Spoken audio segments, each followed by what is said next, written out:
good evening, everyone. Welcome, ladies and gentlemen. I am Sylvia, Amazon Global Expert, seven-figure seller here in the UK. I help sellers scaling fast on Amazon FBA with wholesale using my product research blueprint, which is the niching down method. You're in the right place. Congratulations for taking control and being here with us. AMZScout has been at the top of the Amazon software space for almost a decade, well surpassed the million users, best known for their product research tools, which have helped countless sellers worldwide to get started and scale their Amazon journey, supporting them along the way with their incredible setup. And I'm so excited for you to actually get to meet Milos tonight. He's an associate of AMZScout. Back in 2016, he launched his first private label product. His incredible passion for PPC actually led him to build his own Amazon PPC agency, A to Z Propulsion, in 2020. Since then, Milos has managed millions of dollars in ad spend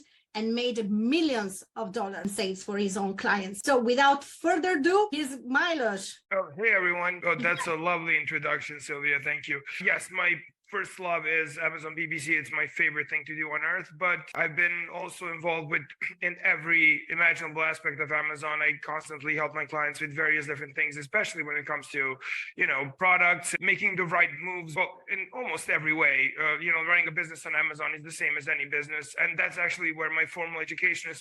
So I always wanted to do some kind of business and ended up doing Amazon. That's a little bit about me, but what are we here to talk to you today? The AMZScout video game is played. That's how I like to see it, because it actually is fun. I'm just going to run you through several different things, and we're going to go through it slowly, because I don't want it to be a bit too overwhelming, and see what sort of needs you have, what sort of questions might come along the way, and we'll just sort of walk through it together and show you how these tools works and how they might best serve you. Interact with us. So I'm going to interrupt Milos, so he doesn't mind too much, and ask him the question. Let's make this as interactive as possible. I specialize in wholesale. Tonight, we're going to discover some new incredible tools and tips wholesalers can use, but also private labels. Yeah, there's some overlap there, but wholesalers have come from a different perspective, right? Because the lens is a little bit different, because you're sort of looking to do things in a larger volume. It's a bigger commitment, and it's a bit of a different process. Let's just get started. And the first tool we're going to be talking about today, it's called the Product Database, and it's a web app in the AMZScout suite. It's the premise behind it is actually pretty simple. You sort of have some sort of set of criteria in mind, sort of like what sort of product are you looking for, what sort of qualities it's supposed to have, and you just feed it into the filter. It's relatively straightforward, even though it might look like there's a lot of columns of data here. These are like the three basic filters where we can sort of select a category first and foremost. We can just select all. So can we get a category in the chat, maybe? Let's go, guys. Put it as a Q&A. So we can see it, which is a category. Otherwise, I'm just going to pick one of my... Okay, beauty. Here we go. We got it. We can do a few. Sure. Yeah, this works. And so we can include or not include keywords. Now let's keep it open and not include them. For example, this is a great way how if you want to target a specific brand, you can actually use the brand keywords, because I know that's going to be extra useful for wholesalers and resellers. Like if you want to target a brand and see how all of their products are doing, or maybe that among their portfolio or catalog, you can find products that match your criteria.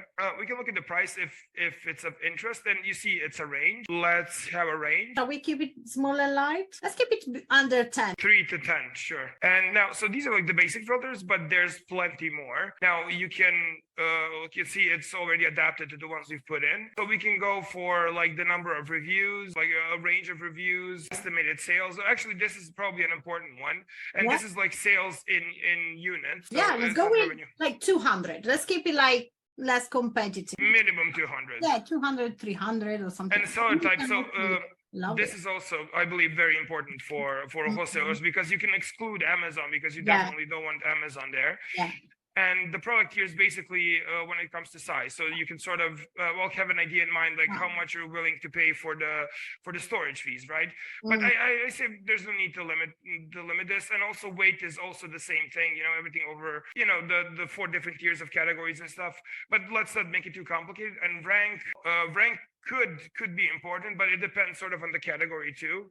Leave that empty. And estimated revenue. Oh, since we like aimed for 200 sales, let's say minimum 2,000 a month, right? This is all on a monthly basis, by the way. So when we put in the sales and the revenue, it's like in the last 30 days or on an average 30 days. And this is the rating. So I'm assuming we want high ratings, especially for so let's say just 4 to 5. And number of sellers. This is also what would be an ideal scenario. How many sellers would you want to be competing with for the buy box? Up to 8. 10, up to 10. Up to, right? And first available, doesn't really matter. Listing quality is actually, you will see it through a lot of our tools. We have this LQS. It rates the quality of the listing. Just run this and see what we get. Whoa. We get, well, plenty of results, as you can see. And the list will probably keep populating even more. I know we put like maximum 10 competitors. Can we put minimum 2 as well? Is this something we can do? Yes. So, yeah, so we are going to cut out a bit of private label sellers because we're looking into the wholesale. That's a good point. Yes.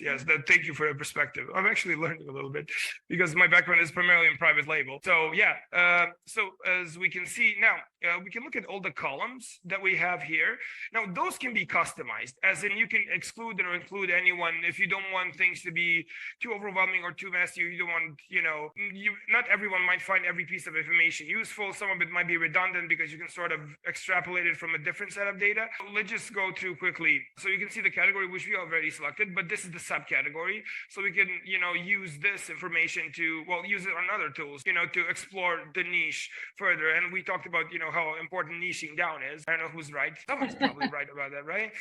And so we can see it's the sub rank in this subcategory, and you can see like the little rank history here. So you can see what was the rank in that category, and we can see it, like on a 2-month period, 1 year, 2 year, or like the collective data that's available. So basically, in any tool, if you can see the option of clicking on something, you get a graph for a lot of these things. And so this is like the estimated sales, well above 200. You can.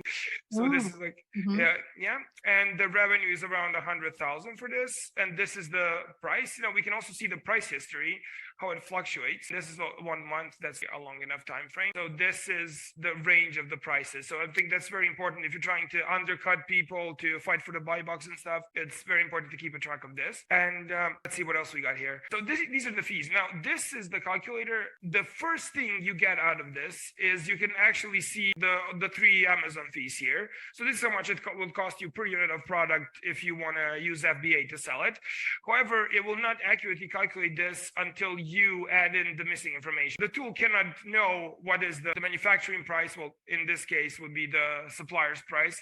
So you have to put that in manually so you can sort of calculate how many sales would you expect to get here and what are your proper margins. But it's always available. So even once you set up some sort of a deal with a supplier, you can always come back to this is like the net profit, an incomplete set of data, how much you would make per every unit sold. If you remember in the olden days before we had any sales estimation tools, this is the first rule when I heard about it when I was doing Amazon was like get the number of reviews divided by 50 and that's like the number of sales it gets. No, it's times 50. Sorry, it's times 50 the number of reviews. This sort of breaks the illusion here because you can see like what is the revenue per review. So how potent is getting a new review, or how much would you get out of getting extra reviews, which is sort of something that puts like the strategy in perspective.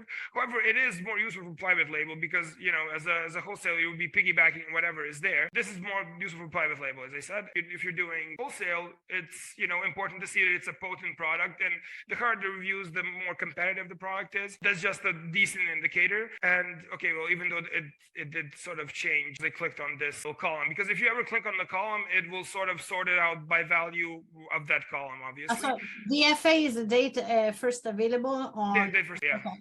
Okay. Yeah. And we have, this is the rating and the weight, so pretty straightforward.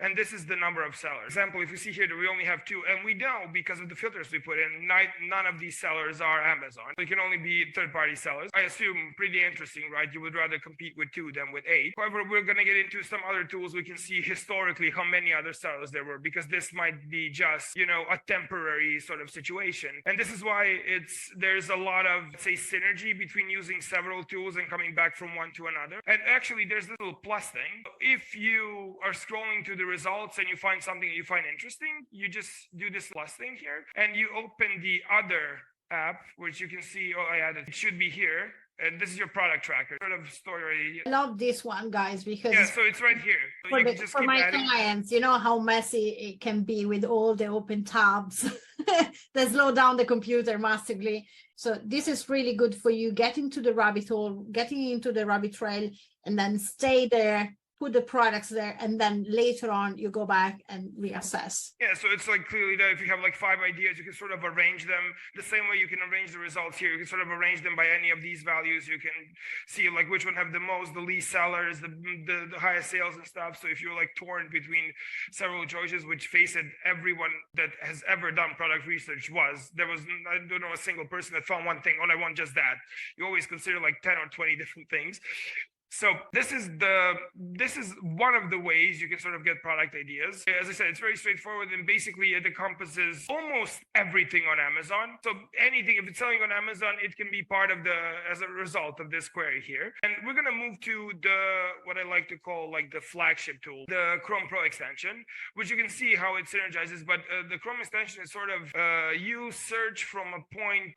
You have to sort of explore by yourself, as in you go to a some page on Amazon. I chose this. You can look at it like this. There's a lot of data that when you're doing research by the naked eye, and we all must have done it at some point before using any tool, you can sort of deduce certain things. You can sort of have an idea of what is, if it's that way or not. You can sort of have an idea what is selling more than the other one. What the extension does is sort of just unveils everything, and that's a bunch of data. By the way, Sylvia, tell me if like, is everything showing up?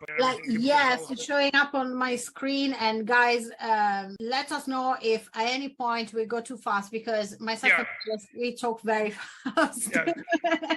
So this is great, and I love this one too, just to analyze. Once you kind of understood where you want to go today in product sourcing, call it rabbit hole, which rabbit hole you really want to get into. Is it a brand? Is it the type of product, like this kind of product that Milos just is making an example for us, and understand, is this actually a niche that I could make money on, that is not overly saturated? And it is for private label, but also for, you know, who plays the wholesale game, mainly like myself and our clients. So I'm so excited to see this one. Okay, so this one looks like a lot when you first look at it. It's sort of, there's a lot of data.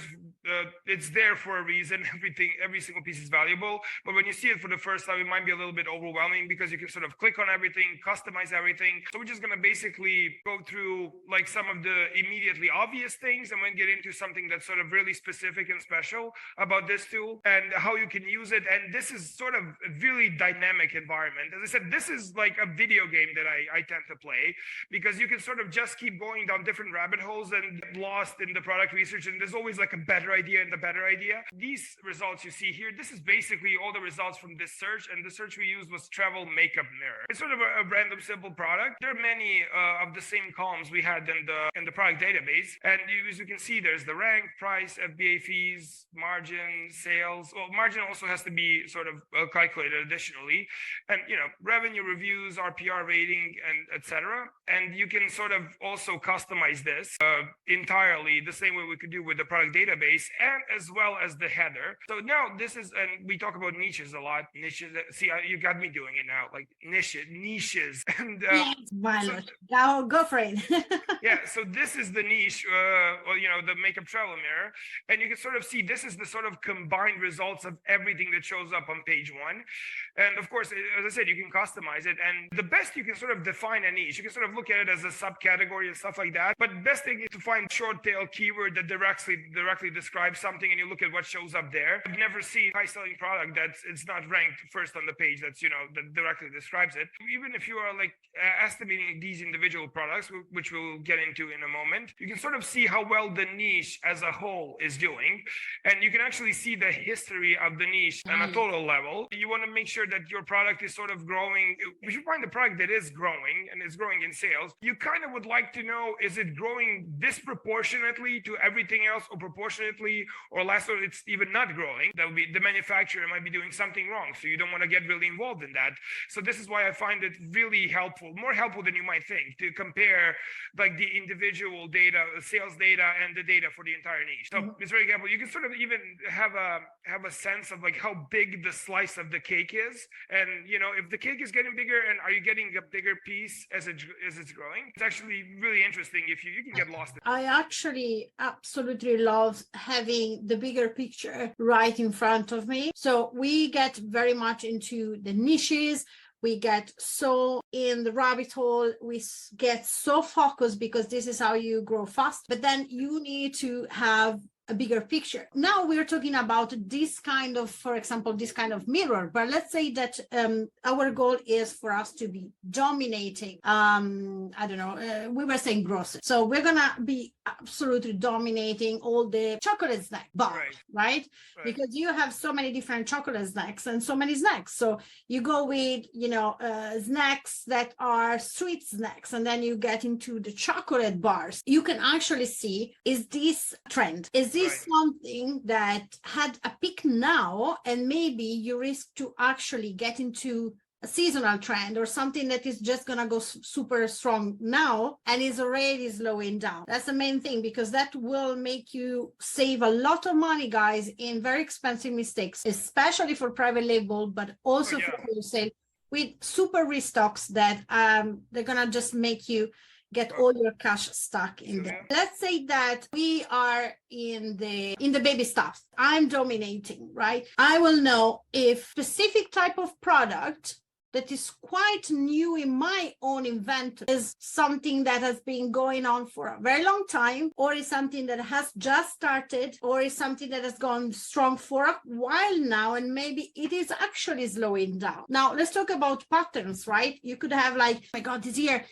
giraffes are everywhere, but maybe, you know what, there is something else that is gonna float or is flooding the market that you're not aware of. But just looking at the bigger picture, you will understand, okay, hold on a second, maybe the giraffe pattern is almost in the past. There is something else that is taking up its place. And you can see it over and over and over again, especially when you have to buy thousands of units, guys, with import. Very important. So, sorry for the interruption, but no. You bring up a great point because, one of the biggest challenges, any seller that starts selling for a while will get burned on. You will fail one way or another in inventory management. At least, like, if you never failed in inventory, if you predicted everything perfectly, you are a star. You shouldn't be here. You know more than me. Like, I hire you. Yeah, like you don't need to learn anything anymore.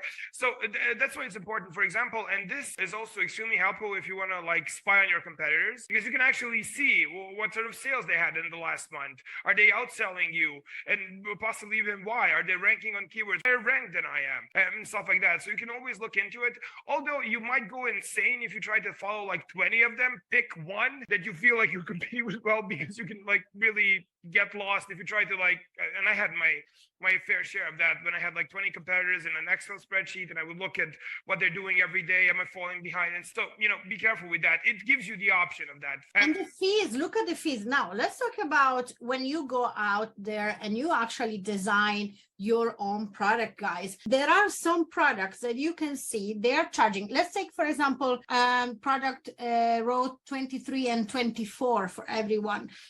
So when you look at 23 and 24, look at that. So 22 and 23. Oh, right. So the guy who's selling it basically at $3 something more is paying less fees than the guy who's selling it at, almost £4 less. Multiply those $4 for 1,000 units or for 10,000 units.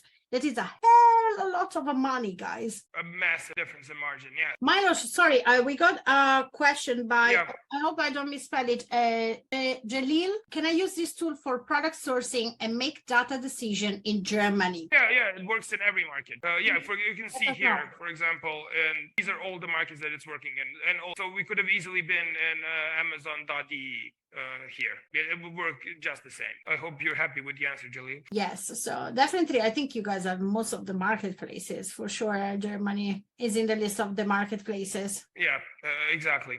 And so, okay, there's a lot of stuff to go through here. So now I'm going to run through some sort of special things. And yeah, this is something I should have mentioned even for the previous tool. Both tools, you can export whatever set of data you have as a CSV file. So you can have it and play around with it and save it, upload it to the cloud, whatever you want to do with it. So that's really important. And now we'll filter. This is trends. This is actually pretty cool. You can just look at the Google trend. So this is just there, so you don't have to like open up another tab. And if you just have a little bit of a question, like popular in general, you know, so you always have that available. The cool things here are, well, first of all, the niche score. This is for as a whole. So you can see sort of, it gives you a bit of a breakdown. And this is, I found this to be extremely useful if you're generating a lot of ideas. You can quickly sort of qualify or disqualify something. So we have a 7 here, which is not bad. It's something to look into. But for example, it depends, like, are you more willing to fight competitors?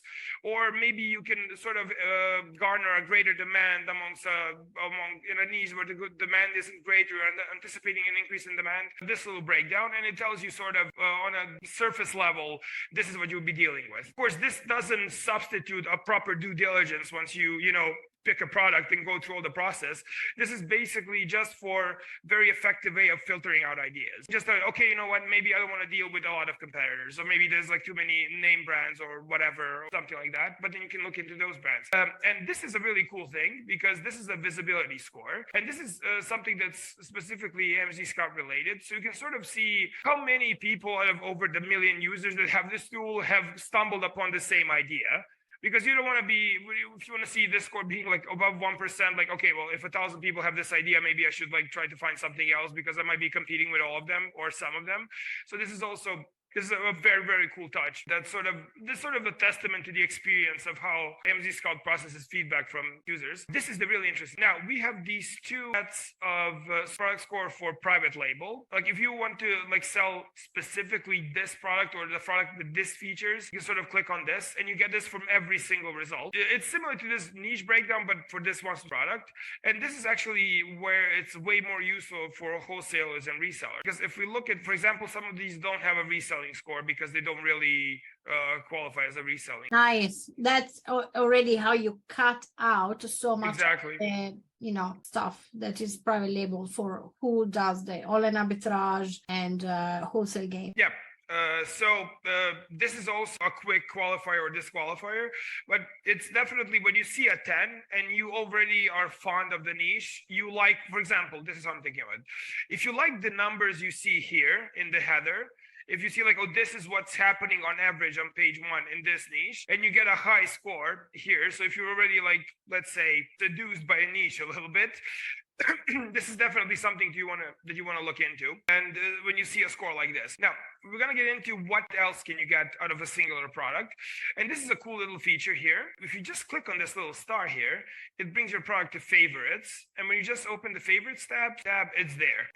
So we had a question from Tiago. Basically, yes. The question is low Reselling Score means that we can sell this product as a whole, right? Basically, yes. That's like, don't bother looking. We have filtered minimum 2 sellers on the listing. It shows both private label and products that are good for you to resell. And that's why the 2 columns are so cool. And you basically, when there is a gray, it just means like, don't even look at it. If you're playing the online arbitrage and wholesale game. Hope it makes sense, Tiago. Let us know. Cheers. Yes. We also got Nada. With regards to season, can we find out what sells well? Can the trends feature tab help identify potential products for the next quarter? Interesting. Well, there is no feature that will sort of make predictions because I feel that would be sort of dangerous to do that. However, we do have this, if you notice, there are these little orange little hot, how do you call it, like little markers that sort of indicate that, see, well, this is exactly what it means. The product is considered hot because it grew by 20% or more in the last 1 month. So, but this is also another thing you have to sort of look into. Is it something that just happens every year? for this product that is just suddenly, is it a seasonal thing that it just, goes up in June or something like that? So this is why sort of it cannot do everything for you. The idea is that you sort of, whatever question you might have about the product, you'll find an answer here. And then it's sort of up to you to sort of what you do with the data that's been given. Hey guys, I'm sorry. Awesome. Can I help you to reply also? Please. Yes, Ines. Yes, please. You should see the product history. It will show you if it's seasonal or not. Product sales. Where? You can see it. You can just see the sales. Let me just. Yes, it's you right can here. just choose any product. Yeah, so you can see ups and downs and just verify if it was seasonal or not. I think what Naida was asking is there something we can see the products that will sell well in the next quarter? Maybe we can see if this product had a peak maybe in July last year, for example. Yeah, you can definitely say that in September seems to slow down. See what I'm seeing? Yeah. So August So this is just sales, yeah. Yeah. So it is sort of, well, I guess people travel more in this part of the year. We got March quite slow. So with the dates in American dates, so Yeah. for me, it takes me 1 minute, guys. Sorry, Yeah. my Italian brain is to reach the month. Okay, so yeah, the month first. Definitely. November people start to travel, like end of October is a peak, which is weird for a travel mirror, unless there's some sort of maybe guys holiday in America, so people can get the kids off school, or I don't know. Well, this is this one specific one. Let's see for another one if it's a trend across the, let's see, sales. Yeah, So this is really helpful for the restocking. Well, this one just went up. It just keeps going up. That's 1 year. And it's like, it's a year old.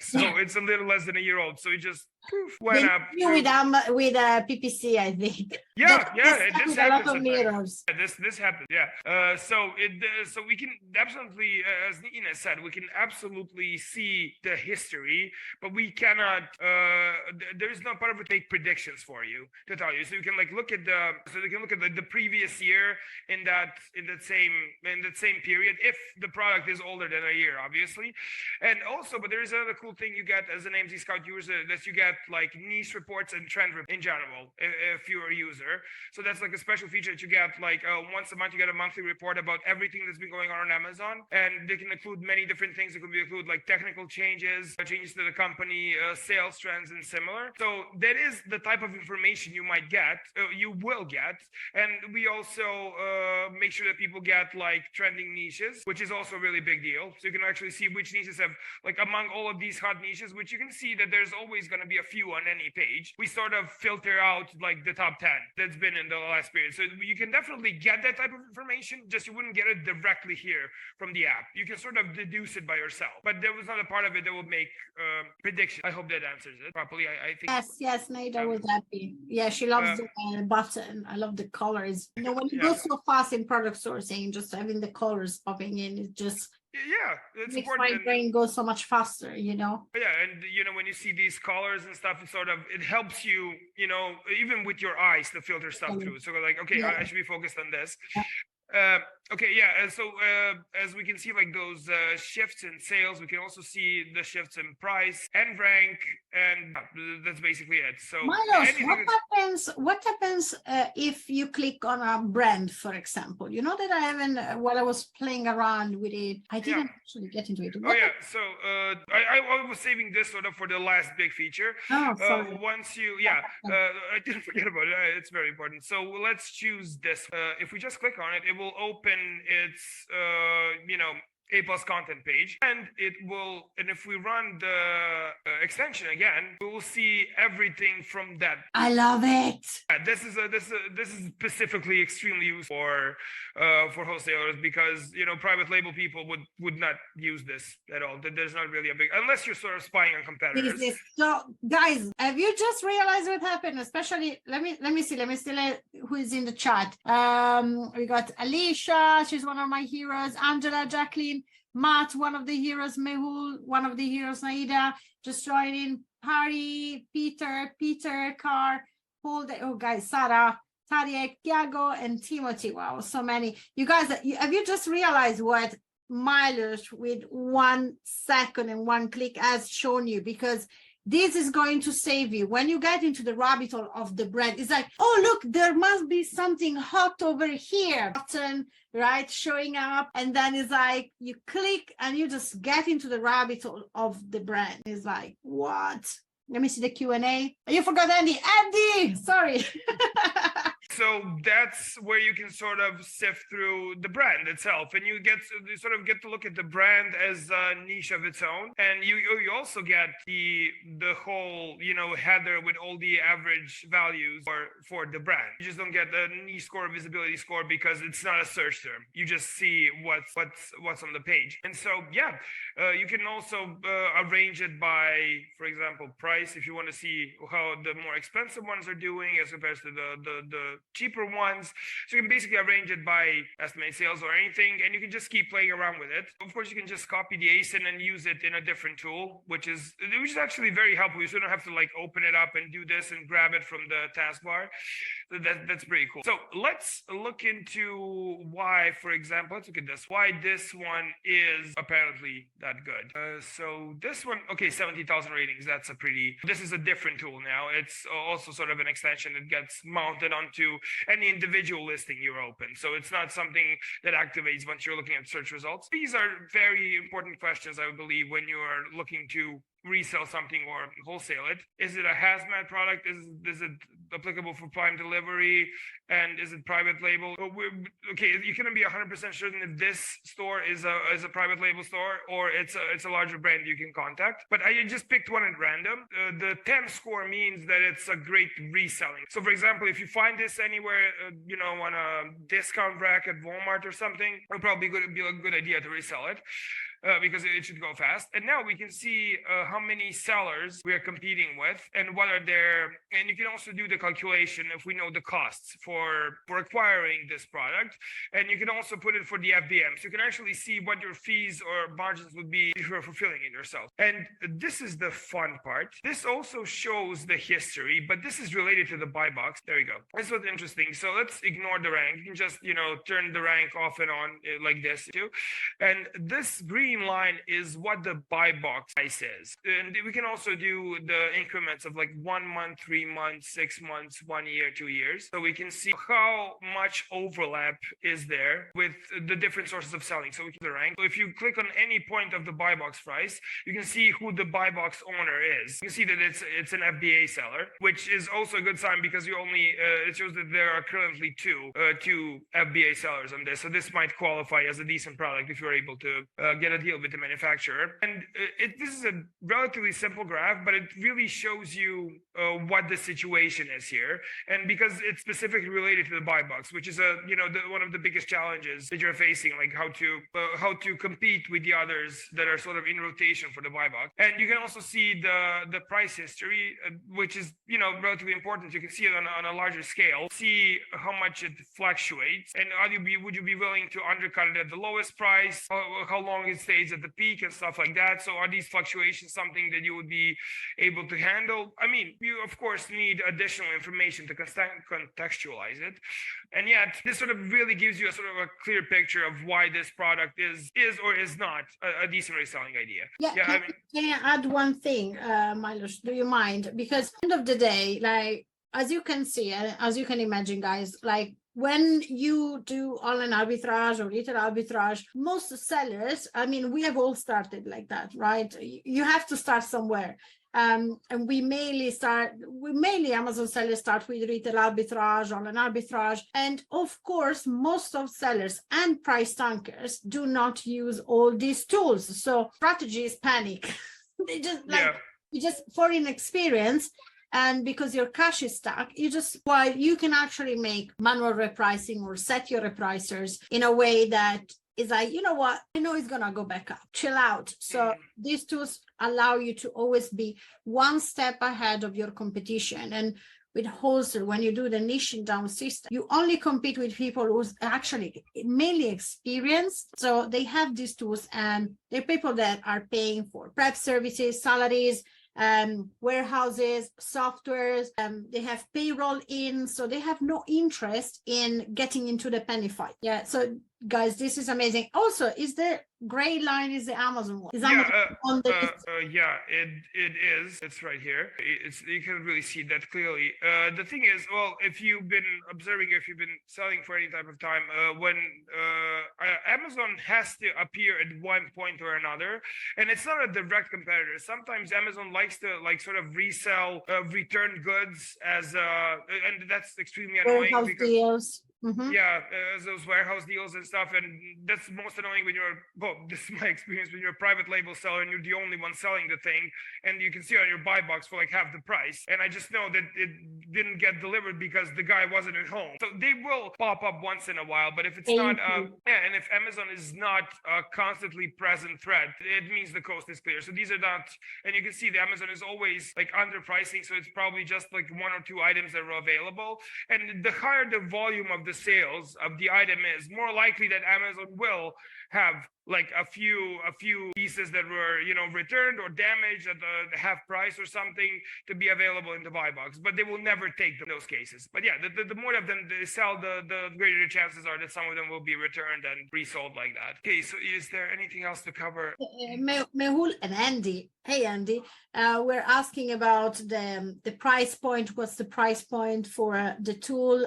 You want to already get into it a little bit, and then we go back here for the last part of the masterclass. I have the pricing here, which is, this is probably the best value you can get here, because we've only shown you 3 tools for now, but there's actually, it includes quite a bit of tools we are not going to cover today. And some of them are a bit more private label specific or competitor spying specific, which is something which you if you are invested into the market you're competing in, you get search volumes of any keyword or any length of keywords and stuff like that. One of my favorite tools that I use as a PPC manager a lot is the reverse ASIN. You can actually extract an ASIN, which is pretty cool because we saw the ASIN being extracted. Do you know the button copy ASIN? I remember I went through a lot of extension, but you always have the option, just click on the product and you get the ASIN. You can paste it into a different tool and you can see like all the keywords that product is indexed. Something that I sort of specialize in when it comes to keywords and rankings and stuff like that, because I have to think about it as a PPC manager. Indexing, for some of you that don't know, is basically how many different paths can someone searching for something on Amazon. So maybe if you're indexed on a keyword that doesn't make sense for you, but you're indexed on page 40, that would still count, being indexed on a certain keyword. Well, I would argue if you're looking to wholesale a product, you would want the product with a higher amount of keywords that it's indexed on. Extremely useful. And you can also use the keyword tracker that actually tracks your organic ranking on product. This is also something I definitely use. And this is also a good way to measure PPC activity. See like how high your rankings are on a set of selected keywords, selected products. And of course, there's the few ones that we see that are sort of attached. You can see the stocks of every product, some basic cursory glance information. So there's like even tools that will sort of give you an idea, is it even worth it running the extension on this page? And there's a great amount of additional materials like the courses and those special insights that I just mentioned. And basically when you add all this up, the value adds up to, well, to close to $3,000. It's right now we're offering it for $79.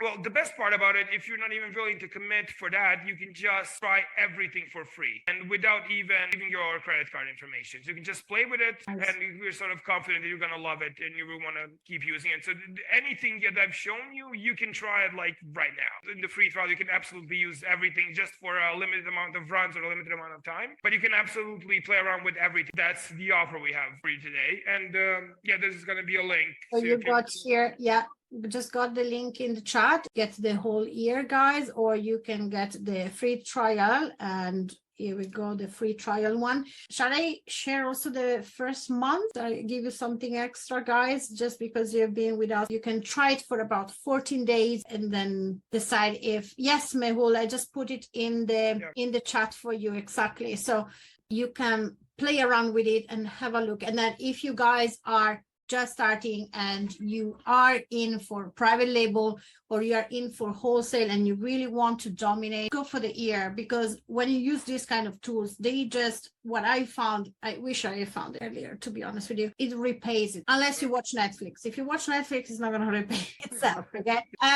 But he's saying nothing is in the chat. Guys, can you see the chat? Can you see the links? Ines, Erika? No. Why? webinar chat. Okay, so I've been talking to myself all this time. Is this what you guys are telling me? I'm sending them to everyone. Look at that. Alicia got it. Let me know if you got it. Yeah, I'm sending them to every single one of you. Got it. Here we go. Thank you guys for letting us know. There must have been something technical. Yeah. I was literally talking about myself. This is so sad. Oh, wow. I was a bit focused on my screen. Everyone scroll down the Q&A. Yeah. Yes, Mehul, I will send it to every single person who has registered and be with us. Yeah, I can see them too. I got it. I think I got it. Hold on, everyone. Okay. Again, I'm the genius of Amazon wholesale, but not that much with Zoom. Okay, one is here. Now I think you get it. That is this one. Then you got the free trial. Guys, can you see it? Hit me. Okay. And the last one. Yes, finally. Yes. Okay. Yeah. I think it's working. Yeah. Yeah. Look at that. I'm better at Amazon, I promise, guys. Fantastic. Thank you. Finally. Oh, Jalila, a little bit of patience. What can I say? I already tried AMZScout the last week and liked it, but my computer is a bit old and the search results take really long. Is that just a problem of my computer, or should I maybe enter more parameters so that I don't stress out the system? Okay. Actually, which tool did you try, Jacqueline? Because it depends. For example, I could assume that if you have like a really old computer and you run the extension, because it is, a bit of there's a lot of data being extracted really quickly. Like in a slower computer, it might look a bit slower, but the number of parameters shouldn't make a difference. It depends on how many tabs you have open as well, because if you're exactly like me, I have 300 tabs, and then when I doesn't fit anymore, I have like, okay, let's open a new window, and then 300 tabs, and it was at Apple. It was time for an upgrade. I was like, shall I get the MacBook Air? Shall I get the MacBook Pro? And they explained to me that it depends. If you use a lot of tabs open, you need a Pro. And I was like, oh, apparently it depends on the RAM.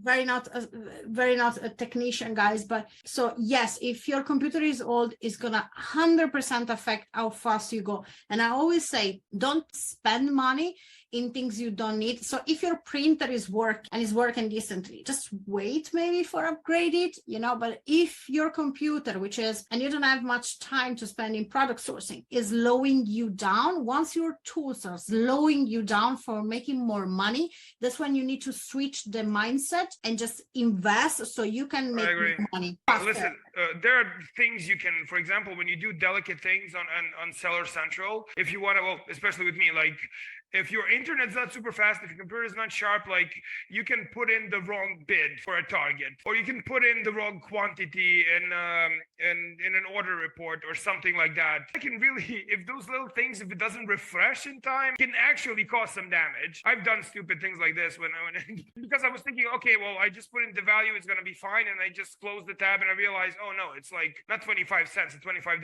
per click.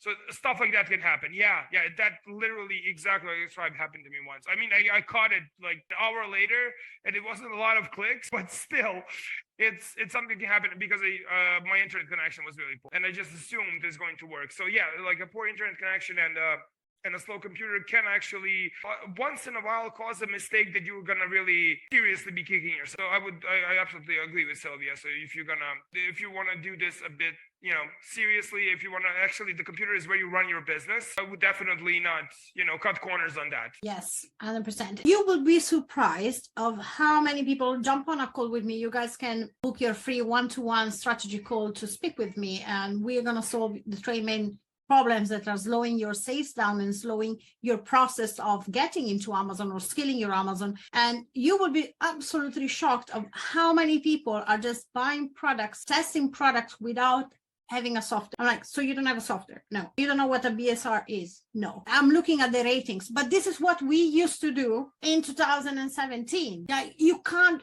compete. You can't be the 1%. You can't compete against a Ferrari if you're just on your bicycle, you need to absolutely invest in. That's why I love this masterclass. I love opening the doors to the academy, to the community, because your competitors are going to kill you before you even start. I remember when I first started selling, it was when I started doing research, it was like 2015. And the only tool that was available was something with the word peak in it. And it was for eBay. You would kind of hope that something sells similar to eBay, and you would just sort of hope that it works that way. But it absolutely doesn't. And so now that we have all these things available, and I also noticed that sometimes people just tend to be lazy, or they're in love with an idea they have. They heard some friend do something and they sort of make it look easy, and they would think it's a lot of effort. But trust me, whoever's making decent money on Amazon has put in effort and due diligence, has studied. Like, luck is rarely a factor. So this is why to view such a massive advantage. And also, like, when you want to invest your own money, when I started, I barely had any money to start with. I was a kid, and the little bit of money I was willing to invest, like, it's so scary. I feel old, Milos. I definitely was not that young. I was like 20, like, so now I'm 34. So yeah. Yeah, I felt like a kid. That was the first serious thing I did. But I know, like, if you have this little bit of money and you want to invest it, like, it's really scary. But if you have all the data, you can sort of have enough confidence to say, okay, I am making a very calculated risk, because there's nothing that will 100% guarantee you a return. But you can sort of see, okay, I've done the best I can. I've done all the homework I need to do. I'm jumping into this. And this is sort of actually the confidence. There's a psychological effect to it, because it gives you the confidence to actually go through it. And if you don't have anything to sort of put you sort of see the bigger picture, or see things in context, or see how alive this thing is, because you hear like, oh, people sell on Amazon, and maybe if you heard it in passing by, you would think, like, there's no way people actually make money on this. But if you like look at, okay, there's like this little brand, it's 8 months old, it's a cheap product, so this is probably a regular person that doesn't own a company with 1,000 employees, is making decent money. If you just see that data, it sort of encourages you that you can actually do the same. And it's not a hearsay story. You can see like, oh yeah, this person is actually making money, I can actually do the same. And then you can sort of see every little bit of data that helps you when you get more experience, you sort of get why something is selling well. But the fact that it is selling, that it is possible, that these are your margins, what you can afford to sell it for, and you actually talk to a supplier and you learn the information, you can go like, yeah, you can really hedge your risk. And that's like really invaluable. And I remember when I started selling, it was an absolute jump into the darkness. I had no idea if like my stuff is going to get through customs. How does that work? But now it gives you it's a sort of a beaten path a bit, and it makes you feel more confident in this sort of scenario. I mean, when you have communities and ports and stuff like that, yeah, it makes you feel easier. For me, that now I do less product research. Our business, I kind of go in automation. So we just do big batches of product sourcing, because we have all these replenishable products. So my team consistently do product sourcing, and then we have strategy in place. So then I go in like more or less once a month, and then I check what they have tracked and what they have pre-approved, and then we just make orders and with the restocks. So the main thing is that I'm not sure, guys, especially my heroes here in today. I don't know if you realize, just having a tool like this, where it's like, you know what, show me at least 2-3 sellers on the list, just with a click, how many hours will save you from making expensive mistakes, or having to go through the ASINs and be like, is this safe for me to sell? Is this going to jeopardize the health of my account? Because maybe, it's the same person in, 3 times, or there are so many little online arbitrage and expert wholesale sellers that is insane. So this literally is hundreds of hours saved on the spot. Guess what, right? We are here in Whaley. Let's say that is Nivea. You, with a click, you're like, okay, show me Nivea. Where can I make money? Where is it for me to look at? And you just see the green on the second column there, and you cut out everything else. It just like goes so fast. You just go so fast. And then you're like, you know what? I want to see lip balms work. So you go even nichier, and you get even more in the rabbit hole. And this will save you hundreds of hours. So you go so fast.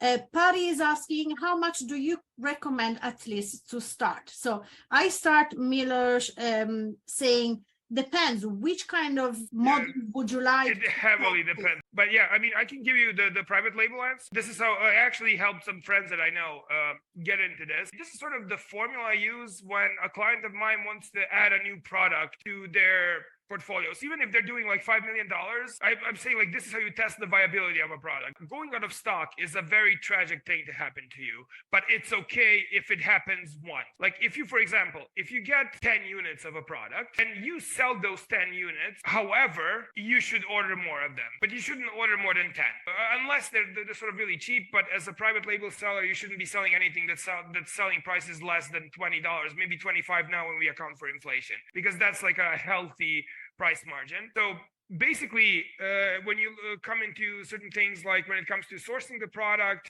maybe hiring someone to do decent product photography and stuff, like honestly, no more than $1,000 for like getting your first batch of like 10 or 20 products.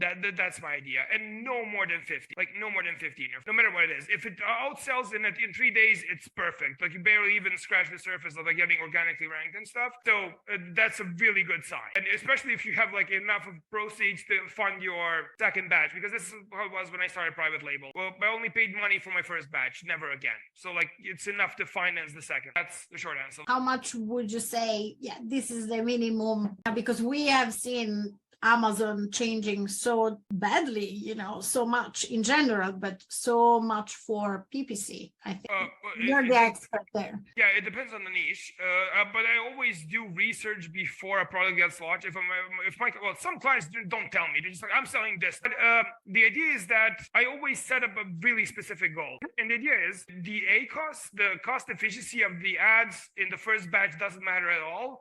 It matters that they sell. If you, for example, if you have 20 units and you sell them all, even if your ACoS was 200%, you can scale it down to a healthy range, like between 15 and 30 or whatever. But if it sells within an X amount of time, so you should always have an X amount of time, especially based on like what sort of, this is where I actually use AMZScout. You can look at the sales volume of comparable products in the niche. So for example, if you can tell that, like, let's say the average product on page 1 sells 10 units a day, and you brought in only 20 units, you have to sort of limit yourself and say, okay, I have 20 days to sell these 20 units. That's what if it doesn't sell, if it doesn't meet the criteria, I'm dumping the product. So just sell it in those 20 days, and you have a limited budget because you can't just go overboard. But if it's your very first product, Amazon gives you like $53 of PPC. If it's your first product, that's pretty cool. And so you limit your budget. And this is how I would do it. For example, I would aim at no more than 100% ACoS. If you have 20 units, and let's say you're selling a unit for $10 a piece, don't spend more than $200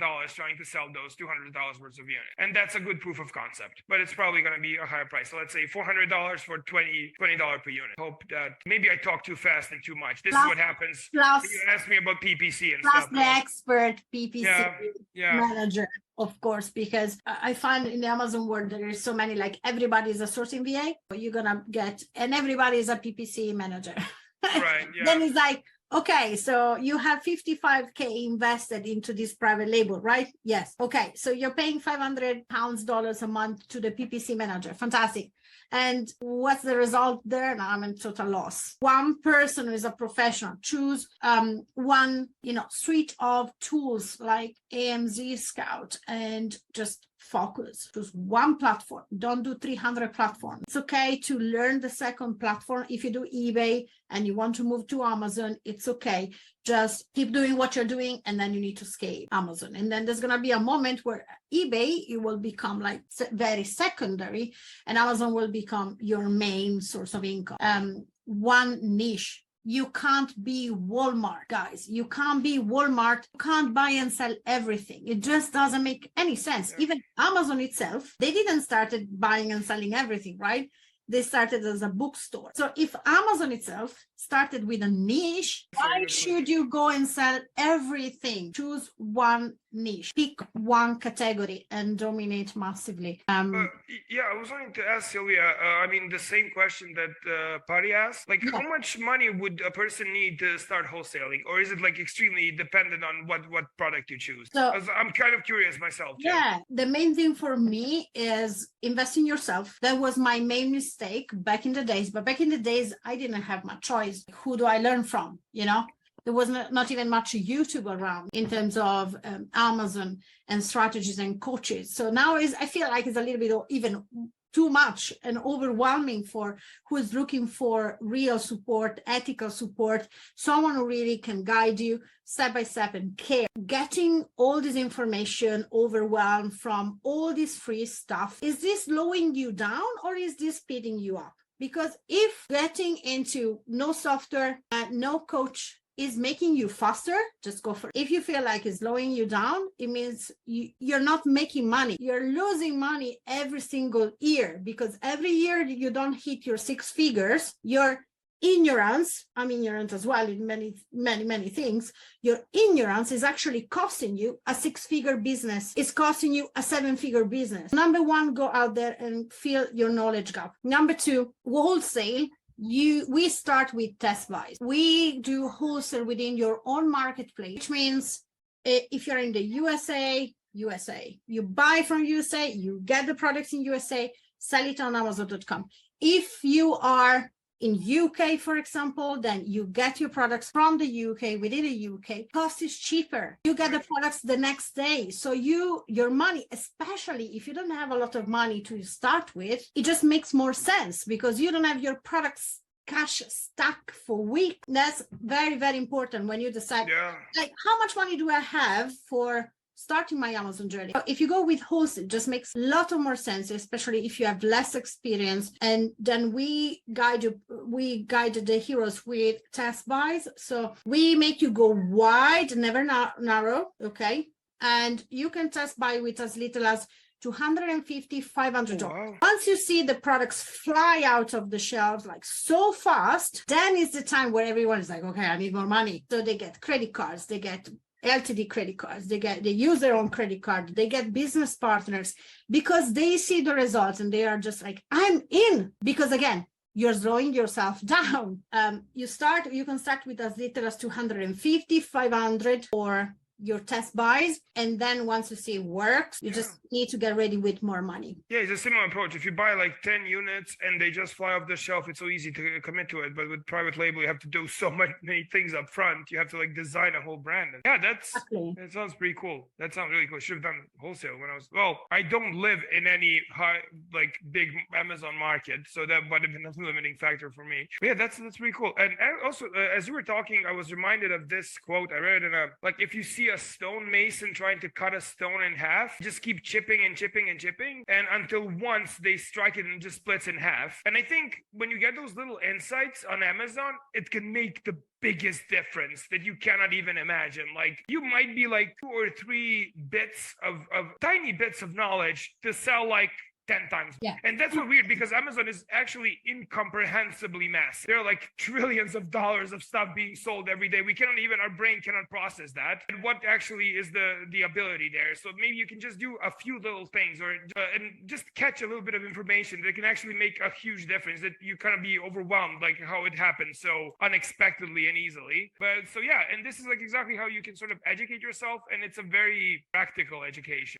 as in like, because you're looking at the stuff that's like dynamically alive in front of you and you're like actually studying it like a scientist and then making a move, which gives you a lot of comfort and potential for like a lot of growth that you can't even.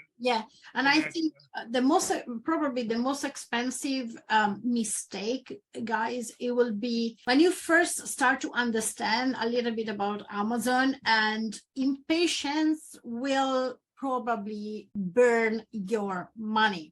You can't gamble with Amazon. You need to give it the right time to fill in the knowledge gap or to get the right product, the right strategies, and then understand the software properly and understand the PPC side properly. And then once you see that little light at the end of the tunnel, because at the beginning, it's going to take you time, no matter how much on social media, I understand it. Everyone is marketing like you get this one on Alibaba and you make millions tomorrow. Woo, driving the Lambo, living the vida loca, right? In Bali. So yeah, the truth is, people usually sell revenue, not profit, which was always annoying for me. Whenever they say, "Oh, I have like 400,000 in revenue, profit. How much are your fees? How much is tied up in inventory?" Don't lie to me. So but we often forget that we think most people want to, again, have the Lambo, drive the Ferrari, have the nice car, I don't know, like live abroad, whatever. So many marketers don't understand how many people just want to be able to be with their kids if they're sick and don't have to ask permission to a boss. Or one thing that got me like, you guys, in with e-commerce was that I was the only woman event manager at Chelsea Football Club. When you work in the stadium, I was going either opening, getting out of the house at 4 a.m., dark, pitch black. And it was pitch black. Inside the stadium was pitch black. It was driving me insane. One day I was walking in the park after a shift of like 13 days straight, 70 hours weeks. And I was like, oh, it's autumn. Like I didn't realize. Oh, wow. A change of season. And I was looking at people like walking with the dog or being with their kids. And I was like, I want that. I can't be asked to, you can't sell me like you're going to be a millionaire tomorrow, because that's not how it works. What really is going to work after you put in the strategy is the time you use to refine your skills. That's what's going to set you apart. 85% of companies are not going to be here next year. Not in Amazon. That is a worldwide, any kind of business LTD and company, right? You need to make sure you're going to be the 15%. And every successful business is actually boring. It's supposed to be boring. You're just going to be doing the same thing a little bit better and just keep doing it. Yes, refine. Yeah, just refining and sharpening. Okay, we have a couple of questions. We have another one from Jalil. Go for it, Milos. So can you explain how someone in Africa could sell in the US marketplace? Any documents required? Have some colleagues who are ready to join and trade with us? No.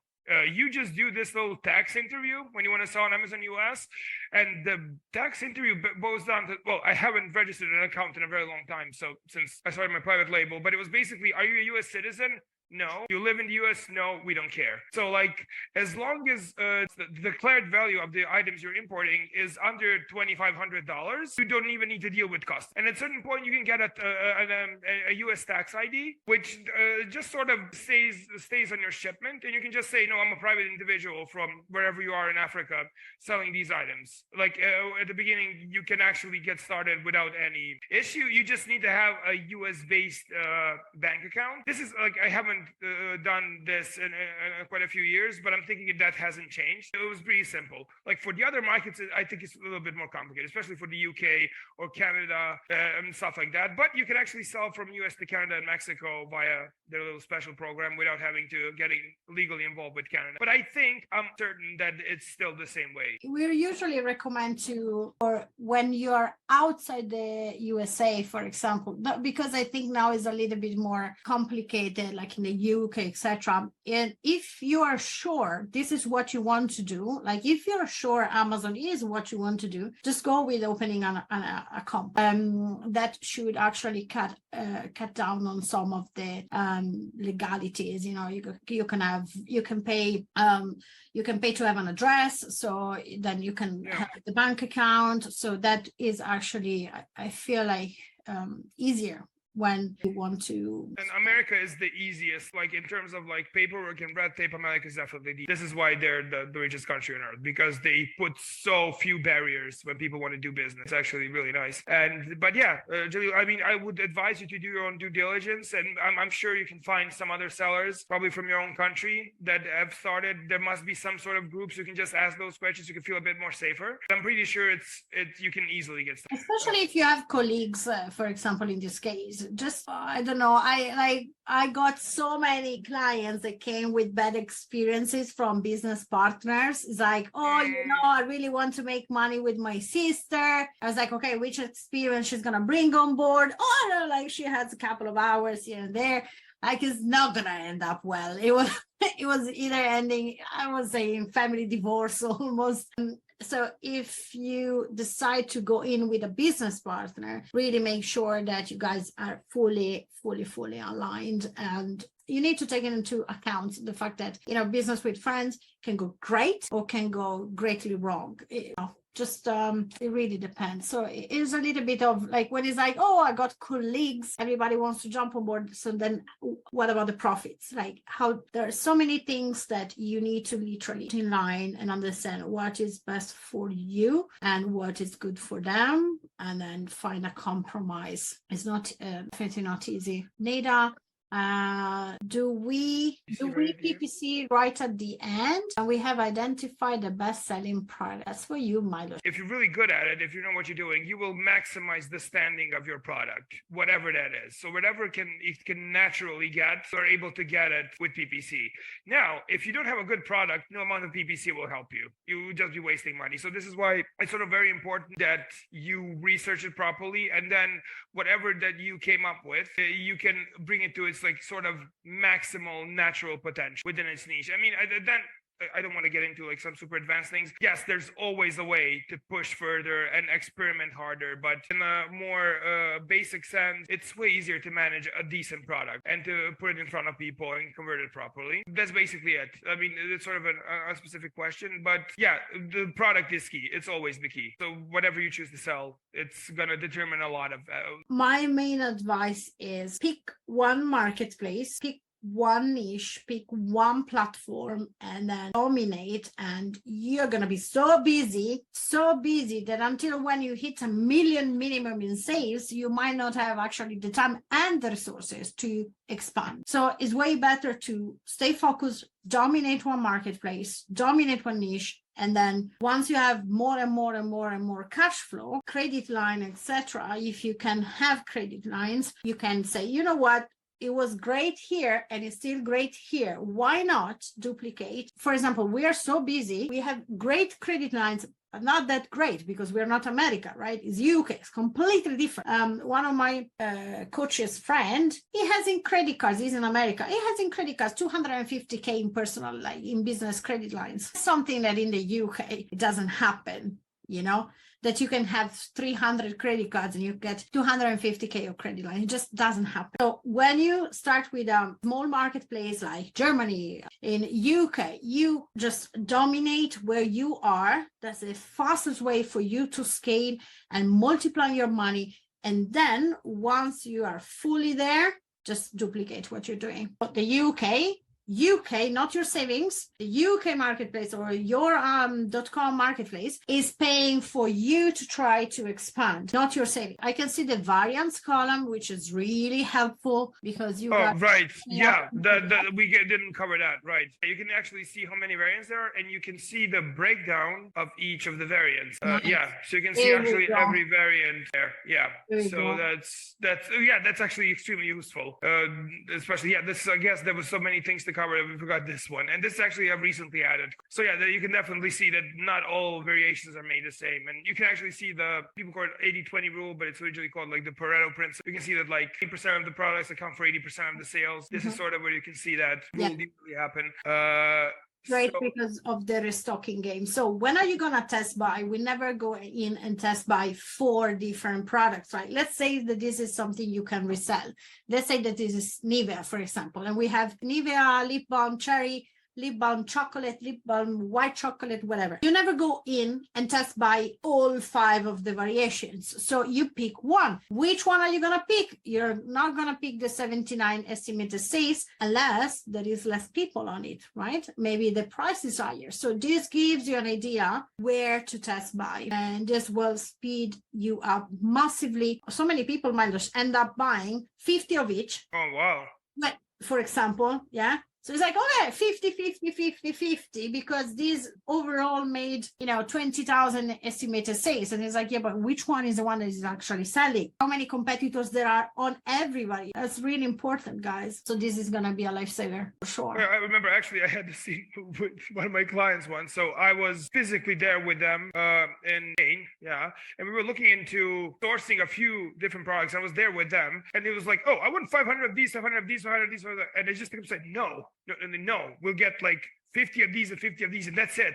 And like we have to see what works and what doesn't, even though it's like a sort of a a type of product they deal with really well. And they said really well, I was like, yo, why are you overcommitting? And I remember like the supplier guy was like this. He was Spanish, but he knew what I was doing because I didn't want him to overcommit on the stock. Like to make us. And but that's a really common like human trope to do that.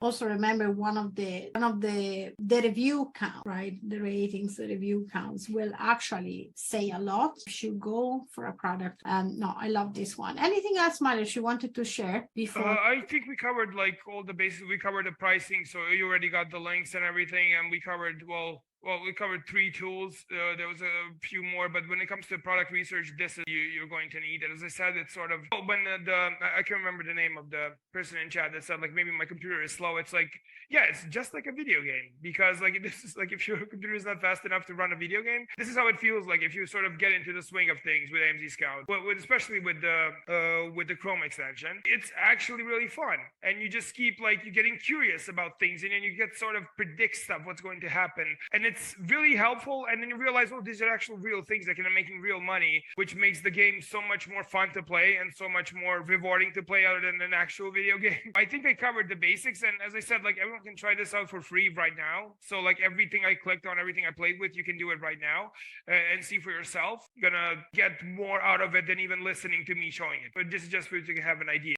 Nate is saying, so these mirrors can be purchased from. So they have a tool that is very helpful for private label because they give you a hint on, they bring you straight into Alibaba. Milos is going to show you in a second. Yeah, right. It's basically works like this. So if you open up if you click on this empty space, you can go find on Alibaba. It might not find that exact product. It will it's just open. No, it opens 2 windows. Sorry. It should find something. It might not. Okay, it found this exact one. It doesn't always find the exact one. You can find it on Alibaba. You can see. Yeah. So this will get you, but I know for a fact that people wouldn't want to source stuff from Alibaba for wholesale. Yes, especially if you go with the private label route. It's very important to remember that as you use a software, you click a button and be here. Most of sellers, that's exactly what they're gonna do. So you might end up just looking at the first products. Now we don't know how the software has selected the first products on top, but what I can tell you for sure is most people don't have time, they're lazy, they go with the easy route, they don't think through because of the inexperience, of course, and they will end up just clicking on the first kind of rows. So I would really recommend you to do this. Is very nice because it speeds up so much, like literally hours, and then you do your due diligence. To be the 1%, you need to do what 99% are not doing, and I can promise you most of them are just checking price. Okay, the first one was $8.99.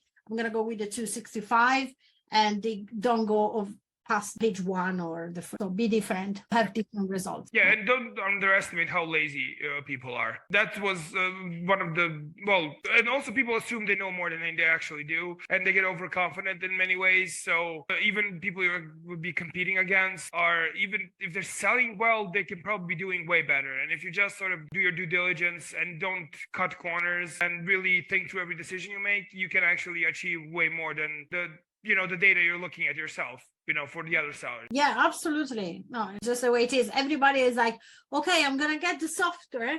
Because I speak with people every single week, right? In the strategy call. It's like, I get the software, and then the software filters up the product and find me the best product. Guess what? Everyone is going to find the same product. So how are you going to make sure you are the 1%? How are you going to make sure you're going to be the 15% that survives year 1? You can't just use the software like that. Like everybody use it. You need to be different. That's why I met with Milos before, and I was like, let's show everybody, go more into detail. Let's use this for wholesale, because guess what? The niche down approach is what we use with this software. We ended up in a specific niche, ended up in a specific brand, very likely private label, but it's the same principle. It's the same principle, guys. Do what 99% of people don't do, and you have a huge competitive advantage, because everybody would just be like jumping. Okay, travel mirror. Okay, now let me go and see the butt toys. Okay, let me go and see the dog collar. Okay, what about never gonna finished. You're never gonna find one specific product. So yeah, that's for every single business model. That's it. Amazon was pick a niche. You pick a niche. It just makes sense, guys. You're not Walmart. You don't have Walmart money for sure. You don't have Walmart resources in terms of time, people, and money. Fantastic. Anyone has any other question, guys? Well done, everyone. Let's see if anyone has extra question. Guys, you have all your links. We're also going to send you the replay. Get your links and start playing with it tonight, tomorrow, because I know we make it look so easy because we know what we're doing. So make sure now that you're nice and fresh, you're going to get the replay. Play around with it. It's free. Free 14 days. How much is the free thingy? So there's nothing to buy at the end of it if you feel it's not for you. But take this opportunity, take the time you spent with us, the knowledge we share with you guys, to play around with it and see if it works. Because if you wait it out, if you wait a week, you're gonna forget, you're gonna become lazy, you're gonna go somewhere else. Maybe I should do drop shipping. Focus, and you're gonna be the 1%. Let's go. Milos, anything from you? Let me see the chat back. Good. No, Ines, there was a question about, like, is it a yearly or a monthly plan, and Ines answered that. So covered. Yeah, you can get there's links for both. Basically, I mean, you covered everything. Just don't be lazy, do your due diligence, and don't get distracted. Yeah, so that's So niche down. That's it. Niche down. Yeah. Guys, thank you so much for being with us. Thank you for who was here and couldn't stay until the end, for everyone in the chat right now and everyone watching the replay. Milos, thank you so much for your time and being with us. This was amazing. We're definitely going to start improving it. And for all my heroes, you're going to have the masterclass in your portal available within 48 hours as well. So thank you, everyone. Thanks, Milos. That was great. I had a lot of fun. Yeah, me too. That was amazing. Thanks, everyone. Yeah, maybe you'll see you on a different mastermind. Bye, everyone.